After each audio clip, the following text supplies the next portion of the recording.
Good afternoon, everyone. My name is Stephen Sheck. I am the chair of the Jewish Community Relations Council of the Greater Miami Jewish Federation, and it's a pleasure to welcome you to the Miami Book Fair. The Federation is proud to sponsor this session, and I'm truly grateful to see so many of you here for a conversation of real significance. As the advocacy arm of our Jewish community here in Miami, the JCRC works to build strong and meaningful relationships with our state and local legislators, school board members, and leaders across Miami's diverse communities, including our Christian, Latino, Black, Haitian, and LGBTQ partners.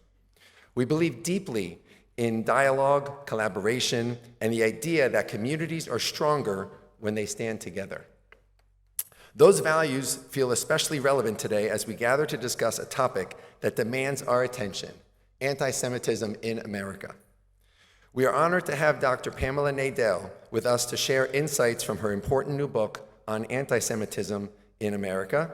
And guiding this conversation is Lisa Hostein, whose distinguished career in Jewish journalism brings depth and clarity to discussions like this. I'll be reading their full bios in a second. So thank you for being here, for your engagement, and for your commitment to understanding and controlling this important issue. So let's begin. So first, I'd like to introduce Dr. Pamela Nadell. She holds the Patrick Clenenden Chair in Women's and Gender History and directs the Jewish Studies program at American University. Her work includes America's Jewish Women, A History of Colonial Times to Today, winner of the 2019 National Jewish Book Awards, Jewish Book of the Year. And it actually has been translated into Hebrew, I just found out, and so she's making that tour in Israel soon. So she also wrote Women Who Would Be Rabbis, A History of Women's Ordination from 1889 to 1985. Nadell is the past president of the Association of Jewish Studies, and she lives in North Bethesda, Maryland. Interviewing Dr. Nadell is Lisa Hostein. She is the executive editor of Hadassah Magazine, which is one of the largest circulation Jewish publications of the United States. And my wife and my daughters are both lifetime members, so I was happy to say that as well. So her previous experience includes serving as editor-in-chief of the JTA, the Jewish Telegraphic Agency, the Global Jewish News Agency. She has won numerous journalism awards throughout her career, including from the Pennsylvania News Media Association, the Pennsylvania chapter of the Society of Professional Journalists, and the American Jewish Press Association, which also has honored her with its Simon Rockover Award. So please join me in a great conversation, really important for today. Join me in welcoming Dr. Pamela Nadell and Lisa Hostein. Thank you so much all for being here at the end of this amazing Miami Book Fair. Those of you who have stuck it through to the end, we really appreciate it, and I hope you feel it was an important, worthwhile reason to stay. I am just thrilled to be partnering with the Miami Book Fair for this episode of Hadassah Magazine Presents, which is a podcast that features Jewish authors, thinkers, and celebrities. Anti-Semitism today is a burning issue in our country and indeed in many parts of the world, and not just for Jews, which is why it's also a very important issue for Hadassah, the Women's Zionist Organization of America, which is the largest Jewish women's organization in the United States, and it's also the publisher of Hadassah Magazine. For these reasons, that's why it's so important that I'm here today with Pam Nadell, who's an important historian and has written a really seminal, groundbreaking, and timely book, Antisemitism in American Tradition. There is no question that we are living in a time where Jewish fear and insecurity is something that we haven't seen in decades. And in her book, she talks about the history of anti-Semitism in America, and it's our goal to talk both about the history and contemporary anti-Semitism. I was going to share a bunch of statistics, but I don't want to bore you with those because statistics don't really matter that much. However, there are a few things that I do want to share with you. The Anti-Defamation League, which is the organization that tends to track anti-Semitic incidents, in 2024 tabulated 9,354 anti-Semitic incidents across the United States. This represented a 5% increase from the incidents in 2023, a 344% increase over the past 5 years, and an 893% increase over the past 10 years. It's the highest number since the ADL began tracking these incidents 46 years ago. Now, maybe some people don't necessarily agree with the way the ADL counts incidents, but there's no question, I think anybody who's paying attention knows that there's a tremendous amount of fear and insecurity in the community right now.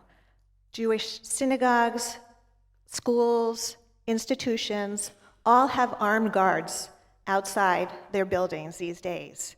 That was something that's been happening in Europe for years, and I don't know, 7 years ago was absolutely unthinkable. But even my small little synagogue in the suburbs of Philadelphia has an armed guard every single Friday night. So we're looking at this at a time when, beyond the statistics, you just have to look at this past week at 2 incidents that I want to point out, because I think that means more than statistics. Last week, there was a gathering at a major synagogue in Manhattan where Jews were gathering to think about moving to Israel. These organizations sponsor potential Aliyah participants. There was a huge mob outside the synagogue, very close to the entrance, harassing everybody who was entering the synagogue, yelling things like, "Let's make them scared." Even more egregious, I have to say, in my opinion, was something that happened just Thursday at Union Station in Washington, D.C. There was a group that one media outlet portrayed as guerrilla art, which was a staging of a Friendsgiving that featured U.S. and Israeli leaders drinking the blood of Gaza children.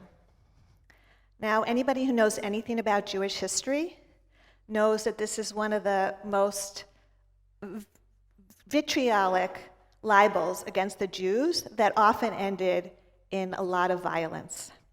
So, Pam, it's against this backdrop that I want to delve into with you both historical and contemporary anti-Semitism. So I'm going to start with kind of the obvious question, which is, what motivated you to write this book? I know that you started before October 7th. Well before October 7th. The first thing I want to say is thank you so much, and especially thank you to Hadassah for bringing me here to this amazing book fair and for having this conversation with you. This book is not, as you well know, it's not a post-October 7th book. I don't think I have to explain October 7th, 2023 to anybody in this room, but for those watching this on C-SPAN, that was the day when Hamas terrorists invaded Israel, murdered 1,200 people, captured 251 hostages, and unleashed, as they surely knew they would, a horrific war against Gaza. And this book really came out of the fact that on October 27th, 2018, 11 Jews in a synagogue in Pittsburgh were gunned down. That murder at the Tree of Life Synagogue shocked Pittsburgh Jews. It shocked the Pittsburgh community. Maybe some of you remember how the headline of the Pittsburgh Post-Gazette actually opened a few days later with the Kaddish prayer that Jews say, their prayer for the memorial of the dead. It opened with it in Hebrew letters, splashed across its front page. And that event shocked American Jewish historians. I'm a member of a tiny little circle of this group, and we wondered, how had we missed the story of anti-Semitism as so powerful in American life that Jews would be gunned down in their synagogue? You were close to completing the book when October 7th happened. Did it change in any way both the actual outcome of the book or the way you were thinking about this issue? October 7th didn't change the outcome of the book, except for the fact that as I was working on the book, I hadn't finished it yet, and obviously I knew that I had to talk about October 7th. And for a historian, that's really difficult because we historians like to have distance. But it was a subsequent horrible murder that actually did change the very end of the book. Some of you will remember that in May of this year, a beautiful young couple was gunned down outside the Capitol Jewish Museum as they were leaving an event that the American Jewish Committee, an historic Jewish organization, had convened for young Jewish professionals. And a man, the alleged murderer, who yelled, "Free Palestine," shot this beautiful young couple. And the woman, Sarah Milgram, had graduated my university only 2 years before. And I knew the book had not gone to press, and I said, I need to add this event to this story, but I also know that there's going to be another one and another one and another one that will make this book dated. And I remember calling you a few days after that, a little hesitantly, because usually I don't like to write for the magazine before your book comes out, but I begged you to write a piece, and I asked you to address the question, is this a turning point? And we'll get back to later what your response was and continue that conversation. But I do want to go back in history for a minute. Your book, the premise of your book is that anti-Semitism has been present in this country since the arrival of the first Jews in 1654, and it has continued to ebb and flow ever since then. Can you pinpoint a period or periods that prior to the last 7 years here were the worst in American history?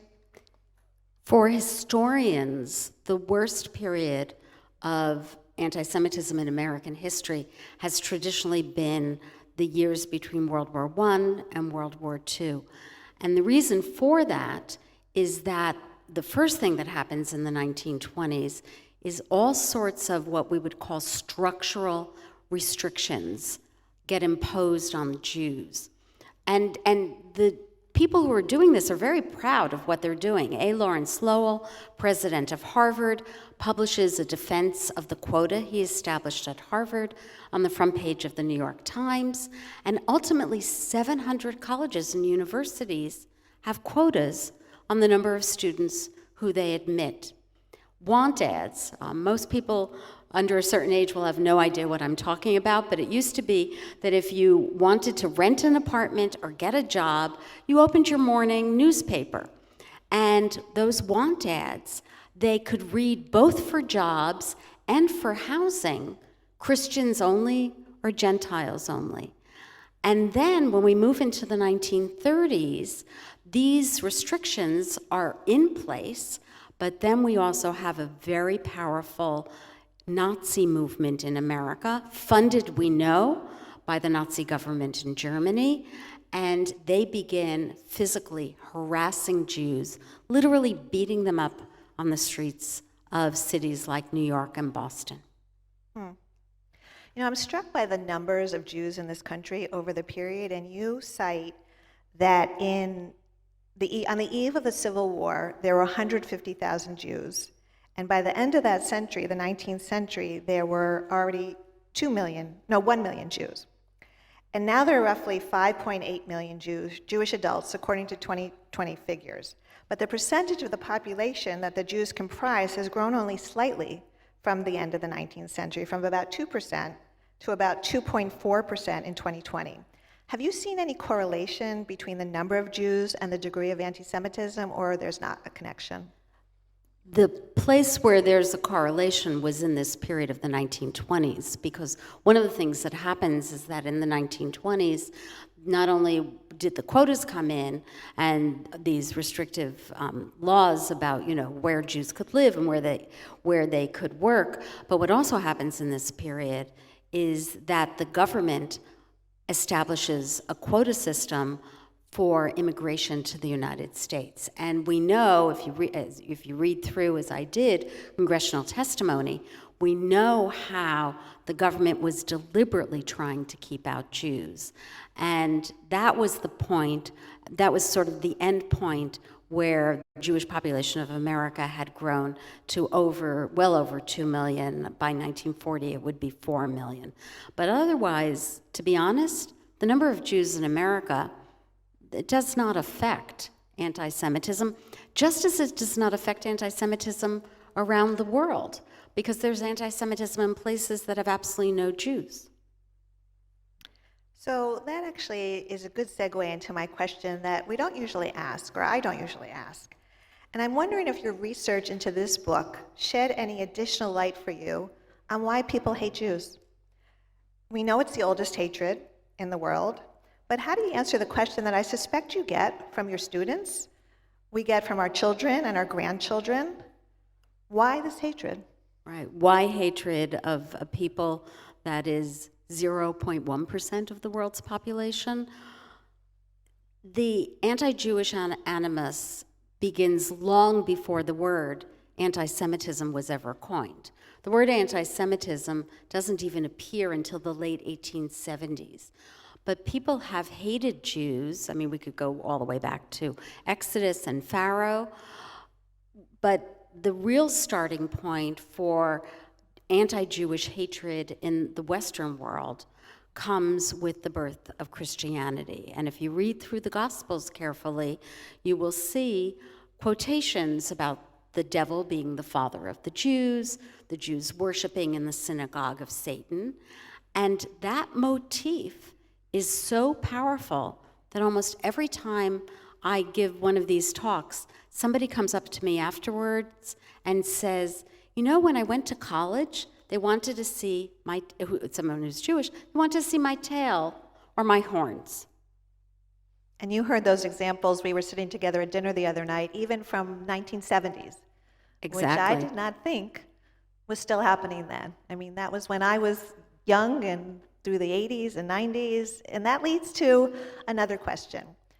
Many people have talked about the golden age for American Jewry, and there's some debate. In fact, you have a chapter that said no age is golden. But I think the reality is that you and I grew up in a time, and a lot of people here, when it was almost a non-issue, except for these rare instances, even though you keep hearing these examples. But generally speaking, it was not the same degree. So what changed? The first thing to say is that what changed and it didn't happen immediately after World War II, but once we get to the U.S. Civil Rights Act of 1964, so many of the discriminations that had really barred Jews in America, the inability to live in certain neighborhoods, the corporations that refused to hire them, those quotas in colleges and universities, those all became illegal.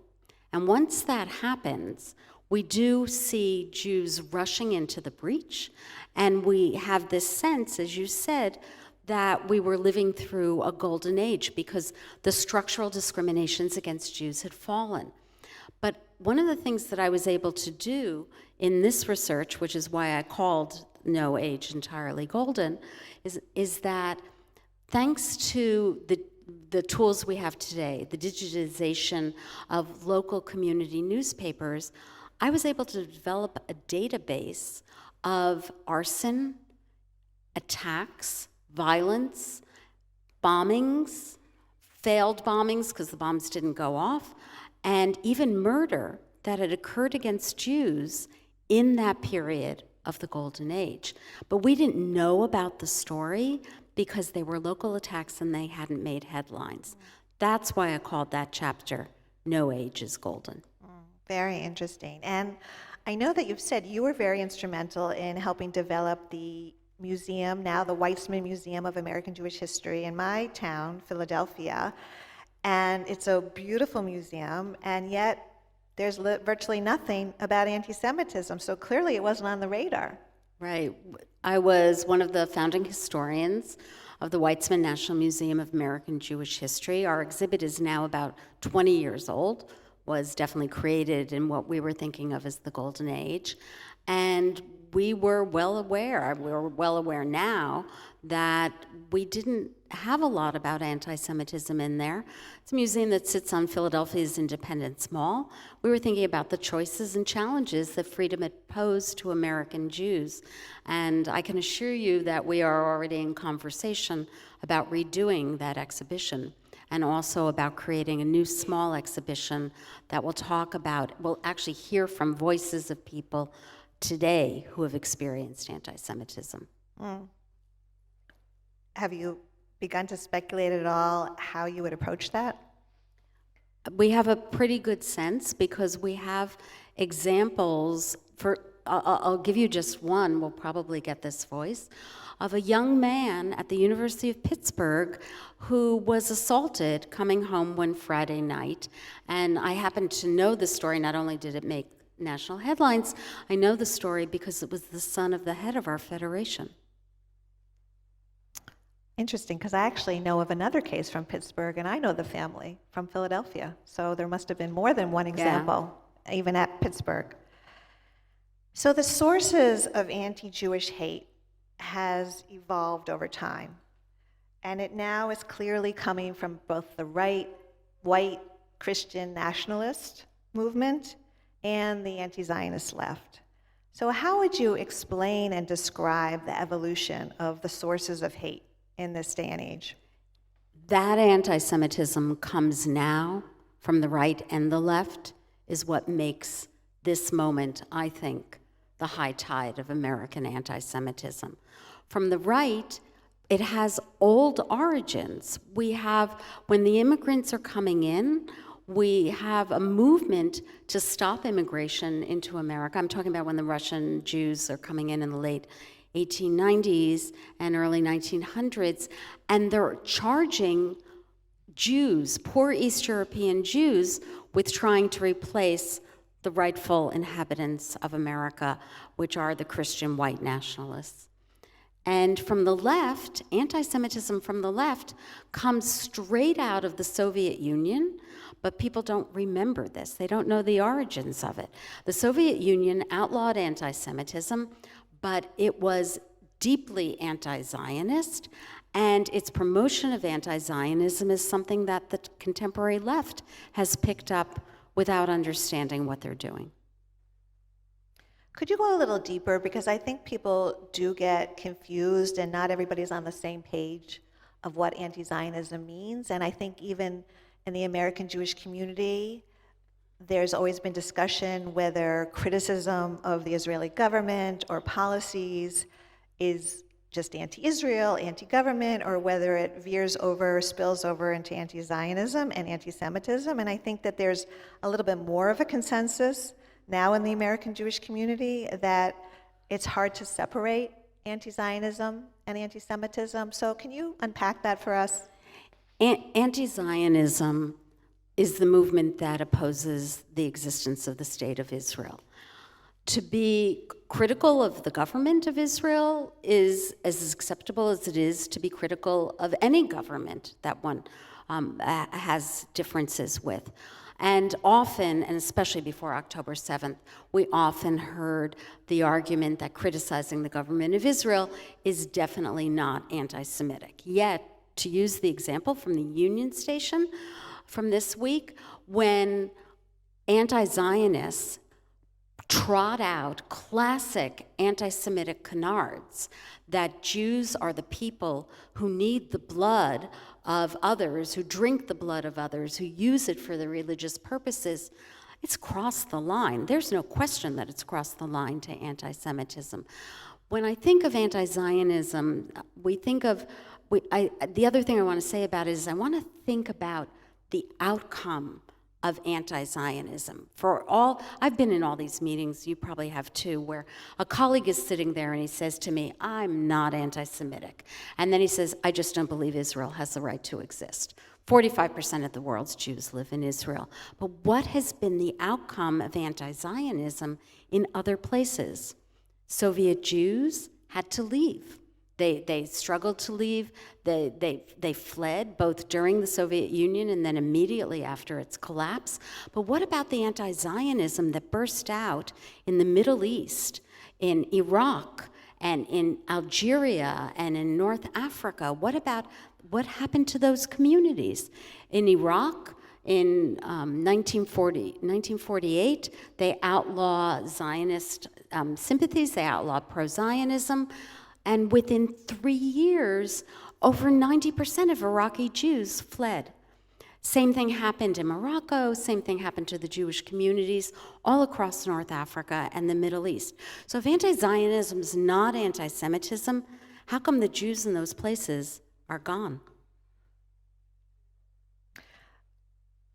This is a good segue to what's going on in college campuses. You are based on a college campus, American University, and clearly the vitriol and the activity has come from the anti-Zionist left for the most part. So first of all, there's a history to what's going on in the campus, and you discuss this in your book. So can you tell us a little bit about that? The history of policies towards Jews on college campuses really goes back to the exclusion of the quota systems as I said, at 700 colleges and universities starting in the 1920s and frankly continuing well into the 1970s. Even Deborah Lipstadt, the former ambassador in the State Department to combat and monitor anti-Semitism around the world, she's written that when she was growing up, she knew that there were so many schools that she could not possibly apply to. So it took a while for that system to be dismantled, but we also know that the boycott, divestment, sanctions movement begins to gain root and traction at colleges, starting at Berkeley, the University of California at Berkeley, in the late 1990s. Out of opposition to the Oslo Accords, the Palestinian movement began a concerted effort where it actually said, we're going to transform the campuses into places that are going to support boycott, divestment, and sanctions, and are going to be anti-Israel. So what happened after October 7th, when everybody's so shocked about the 30 student groups at Harvard within days of October 7th, blaming Israel for all unfolding violence. This is way before the war started. Everyone's shocked by that. I wasn't shocked by that because that had been brewing for a very, very long time with events like the spring event on most college campuses of putting up an Israel apartheid wall, or the various speakers that they had been bringing. And even as early as 2002 or 2003, there was a letter published in the New York Times signed by 300 college and university presidents where they were speaking out saying they would be supporting Jewish students who were already being ostracized on their campuses. And I think reporting has come out, and I actually remember when I was at JTA reporting out of the Durban conference in South Africa, which people don't realize was really the birth of this movement and the determination that BDS was going to be the strategy with which to approach anti-Israel activity on the campuses. And, like you said, a lot of us were shocked by the degree that unraveled in the past couple of years, but it's not new. What's so striking about the Durban conference, which most people don't remember, was a United Nations conference against racism and xenophobia, and the anti-Israel crossing the line to anti-Semitism on display at that conference was so horrific that not only did the Israeli delegation leave the conference, but so did the U.S. delegation. And the U.S. delegation, among its members, was Congressman Tom Lantos, the only member of Congress ever to have survived the Holocaust.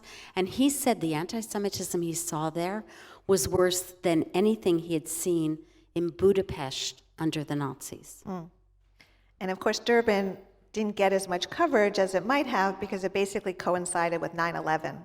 So it got buried to a large degree. So tell us a little bit about what your experience on campus has been this year and what you're hearing from students and what you're seeing. Again, I think American was maybe a little quieter than most schools, but I'm sure you talked to a lot of your colleagues. How would you describe what's happening this year as opposed to the last couple of years? The first thing that I would say is that American University, we banned encampments. I can tell you we had students who went to a neighboring university so they could join it, but at our campus, we banned it. But got pushback from some faculty. You know what? I don't really care. I was in conversation with the president's office that this needed to be done. How instrumental were you in making that happen? Tell us a little bit about how. I got called a lot. They knew I was working on this book, and every time something happened, I would get a phone call, even though I was supposedly on sabbatical writing. But what's happened is this year has been quieter. So was last year. What we know, because Hillel International did a survey, is that last year encampments on college campuses were down 94%. Vandalism was down 50%, which is still too high, but is certainly much better than the year before.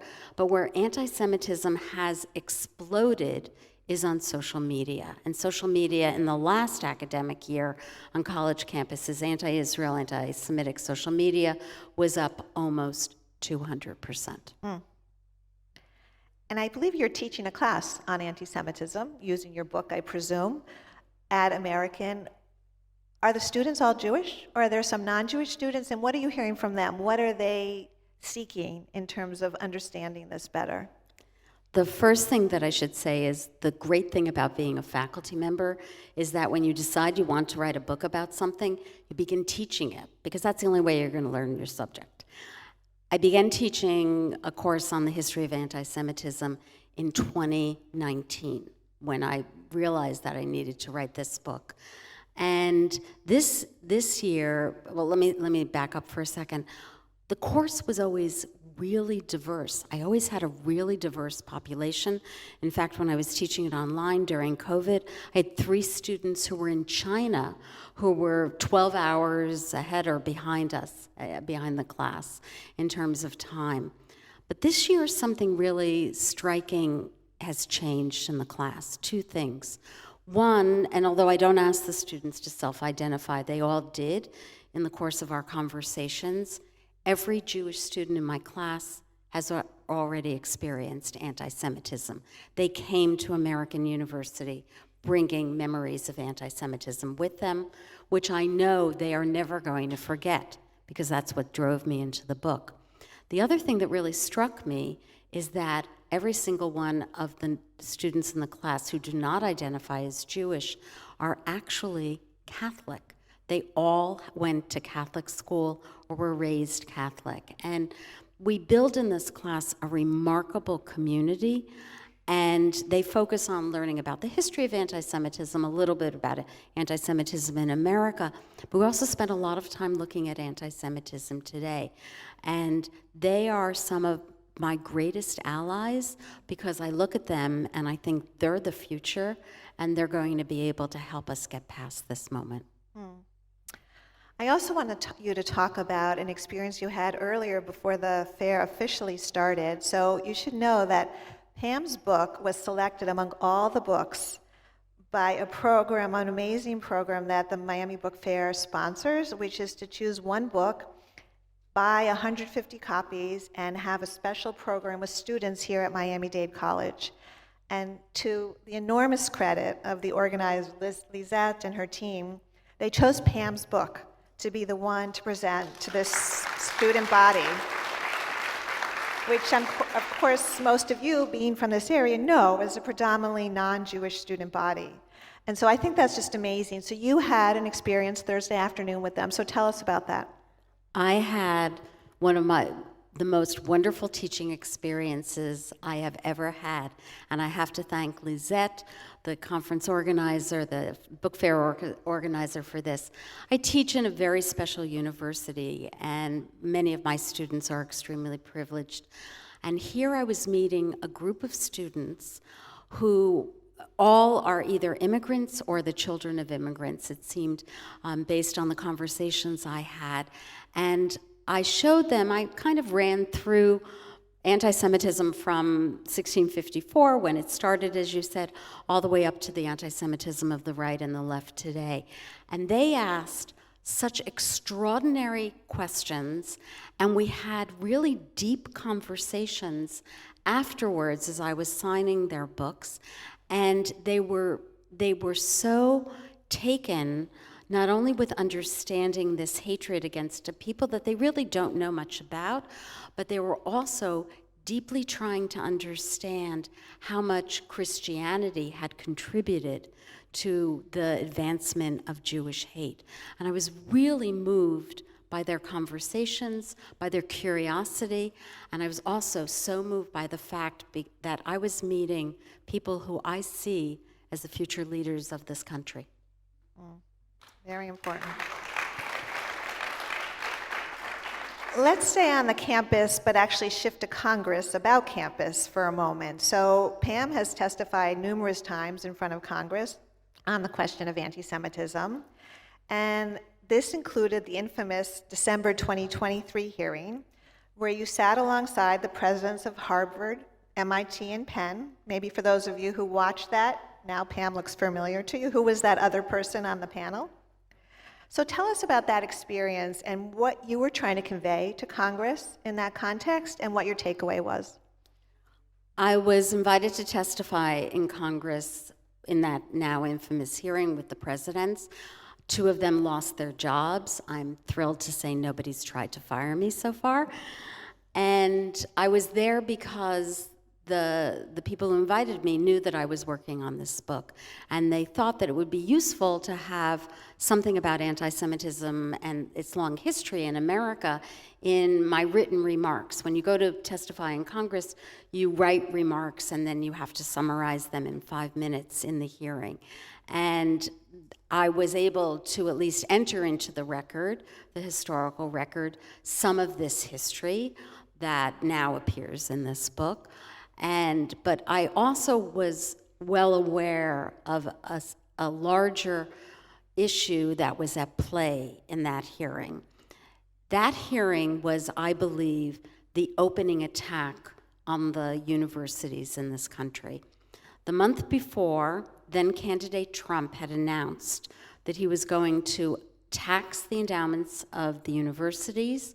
He was going to use the funds that were generated to create a free online university, which would not be woke. This was all in a campaign video, and woke was the language that was used. And then those people would come and they would staff the federal government. And in that hearing, the presidents were asked about the size of their endowments, which is enormously large.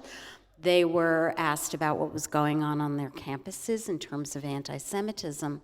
But ultimately, what happened once President Trump came into office is that he has used this, I think, essentially a fig leaf of anti-Semitism. Anti-Semitism is a problem on campus. I'm not saying it's not, but he's using anti-Semitism maybe as a wedge issue to go after the universities and essentially to cancel cancer grants and engineering grants and the great scientific research that these universities of ours do.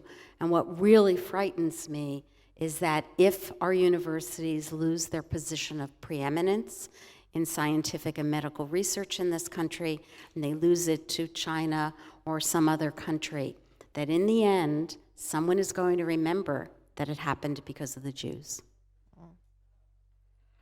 It's definitely a complex issue. I mean, there are clearly people in the Jewish world who may not like that potential outcome, but feel whatever it was needed, that things have changed on campus as a result of that harsh tactic. How do you respond to them?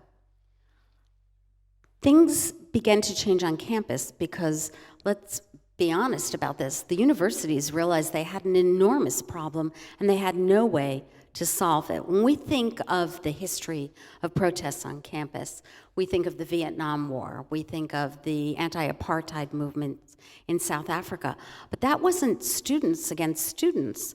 That was students acting against some other kind of political issue that might affect some of them, but not all of them.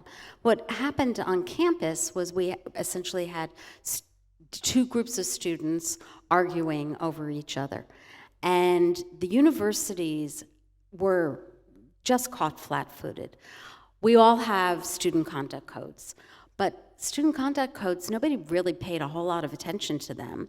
And then the summer after the encampments, virtually every university that I was aware of began re-examining and rewriting its student conduct code. And I don't think it took a federal government to do that. That happened internally, because that was before they went after. That was before the election. So there have been various responses to anti-Semitism, both in the American Jewish community and on the governmental level.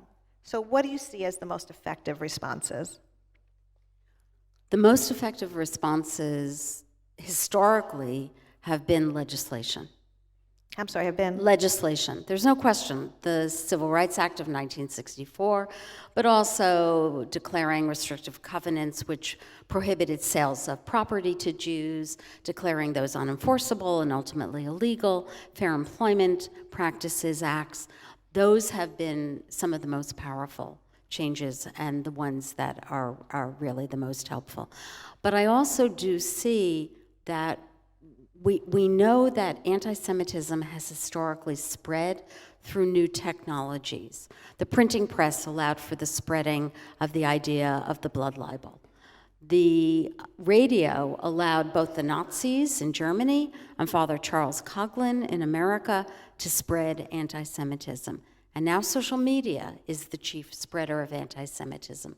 So if the federal government, or if the government can somehow figure out how to balance our right of free speech with what's going on social media, I think we would make a great advancement. Do you see a role for Jewish organizations? I know that my own organization, Hadassah, has been involved on several levels, promoting Holocaust education, legislating anti-Semitism resolutions,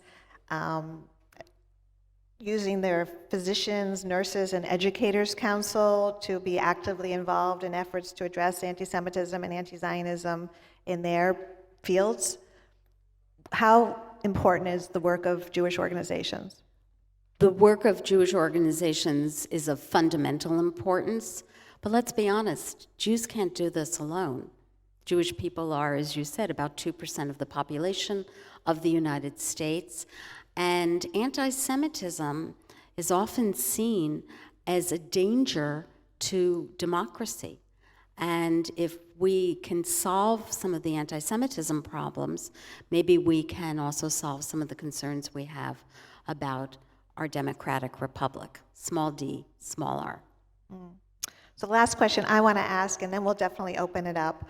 I was walking through the airport in Philadelphia on my way here on Friday, and you know those corny signs that line the airports? Well, I saw one that actually struck me. It said, "Fear is contagious, so is hope."